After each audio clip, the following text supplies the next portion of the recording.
côté boobu journaliste bi nga doon la interroger est-ce que Yacine Fall atteindre na ou pas sa communication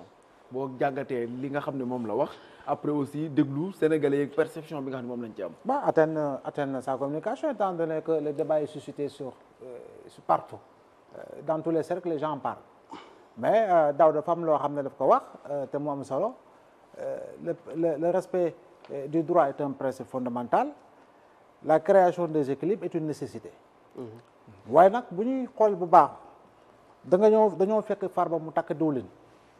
c'est la forme. léegi dañuy seet lu tax mu takk diwlin c'est le fond.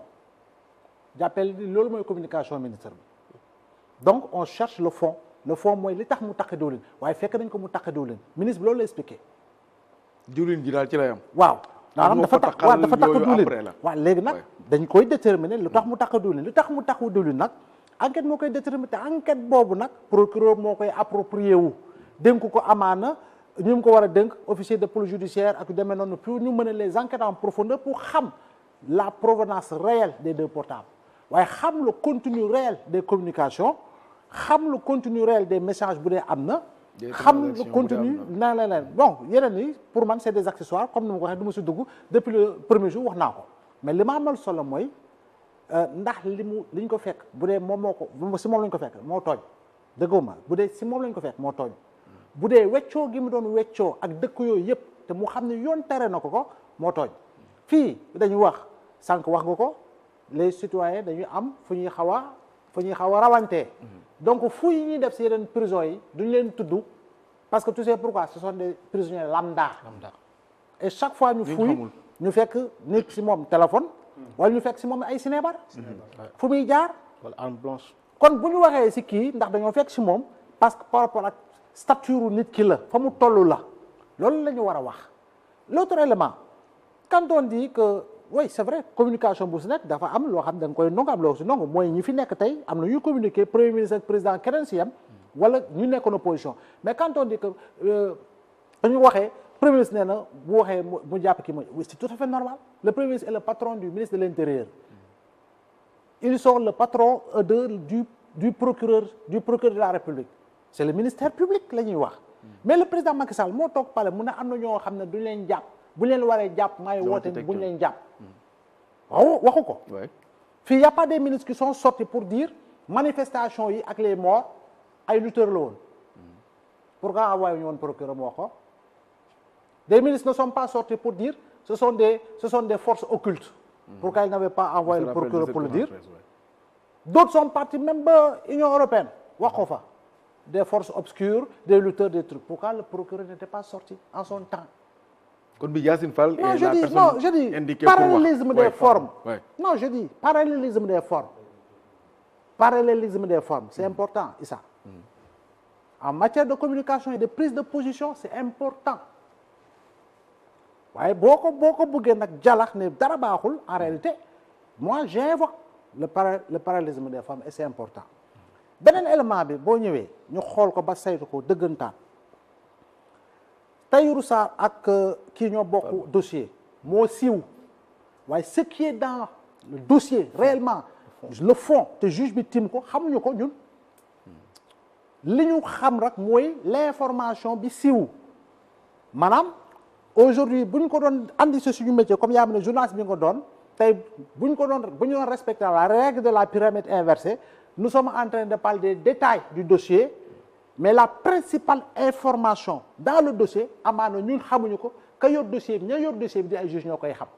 kon je dis encore une fois ay nit bokk nañu dossier kii ñu libéré ko kii ñu téye ko selon l'évolution des informations concernant kii wala kële ñu xool ndax dañ ko bàyyi wala duñ ko bàyyi man j'ai toujours dit képp ku ñu may liberté provisoire il faut applaudir parce que la prison ça doit être l'exception képp ku ñu may liberté. Il y a le juge d'instruction sur le cas de Farba. Oui, non, d'accord, mais je dis, non, c'est le juge. Là. Oui, je dis, képp ku ñu may liberté provisoire, j'applaudis parce que la prison doit être l'exception. Li ma doon wax démb, c'est ce que je répète aujourd'hui. Le procureur a trop de pouvoir. te dañu war a fexe accélérer les réformes pour diminuer les pouvoirs du procureur man loolu laa adhéré. li nga wax juge de la détention de la liberté j'y adhère te lañ ko war a instaurer. Exactement. mais tey jii celui qui a toutes les garanties de représentation état mën la teg bët ba doo jël Jakarta jaar Gambie jàpp naa ne ñu may la liberté provisoire lu yoon la mais encore une fois quand on bu ñuy cee nit di ko yóbbu mandat de dépôt ñu tuumaal ñu ne diw moo ko jàppalu mais buñ ko libéré ñu ne justice moo ko libéré bu ko justice libéré procureur interjeté appel ñu jiñaat nit mais je dis à par moment aussi il faut que l'on respecte la justice. Exactement. Qui? Non, c'est nous les Sénégalais wala les principalement les politiques principalement sax les politiques. Il faut qu'on respecte la justice par moment parce que tu ne peux pas dire non qu'il respecte la justice alors que yow na ngay waxee tu montres que tu ne respectes pas la justice. C'est ça la réalité. Gis nga Issa le dossier pendant ministre bi évoqué na ko waaye dugg ci. Elle a parlé de 34 milliards. ak 25 milliards yu teg le tout ça fait 125 milliards yu teg. gis nga dossier boobu CENTIF boobu. c'est sous le magistère du président Macky Sall.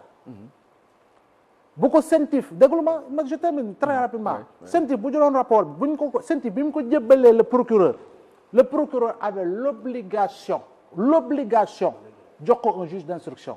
kon bu ñu ubbi woon dossier bi sous le régime du président Macky Sall amaana tey jii sax les gens là seront dans autre chose mais je dis que ce soit Farba oui c'est un homme politique il est célèbre xam nañ ko siiw na mais il n'est pas le seul détenu dans le cadre de la reddition des comptes. Pourquoi les gens l'un des premiers te mi ngi prison ba tey mais c'est Khadim Ba de Locafrique. Pourquoi les gens ne crient pas injustice foofu mais il y a que Farba qui subit une injustice ou qui donne l'impression de subir une injustice. Non, je dis, ouais, même politique, parce que peut-être que l'autre n'est pas politique. Mais il y a un autre politique qui est en prison, qui est au pavillon spécial, malade lui-même. Et il communique aussi sur Farba. Non, les gens ne parlent pas de lui, comme je le dis toujours, c'est Maodo Malick Mbaye. Pourquoi? Je dis, lui-même, c'est dans le cadre de la reddition des comptes. Justice de comme de Kossol, il a quitté le Maroc, il est venu au Sénégal, il a répondu à l'appel de la justice de son pays. Il est en détention. Il est malade, il est au pavillon spécial, pourtant les gens ne parlent pas de lui. C'est un homme politique qui, pendant 12 ans, a cheminé aux côtés du président Macky Sall. Moi, Issa, j'insiste encore une fois, il faut m'attambaler. L'équilibre est une nécessité et par rapport au principe, justement, par rapport au principe de parallélisme des formes, par moi aussi, il faut ngay fàttali lële pour mën a waxee fii. Jërëjëf Sanu Dione ci côté boobu parce que ñoom ñi ngi koy évoqué sànq ba léegi sax ñu ngi ciy wax deux affaires la yoo xam ne yu ñu lié la ñu jël kenn ki bàyyi ko keneen ki ci des procureur def ci appel mu toog ci kaso gi muy Farba Ngom malgré que xamuñu li xew ci biir dossier bi yëpp bu ñu defee une analyse globale est-ce que reddition des comptes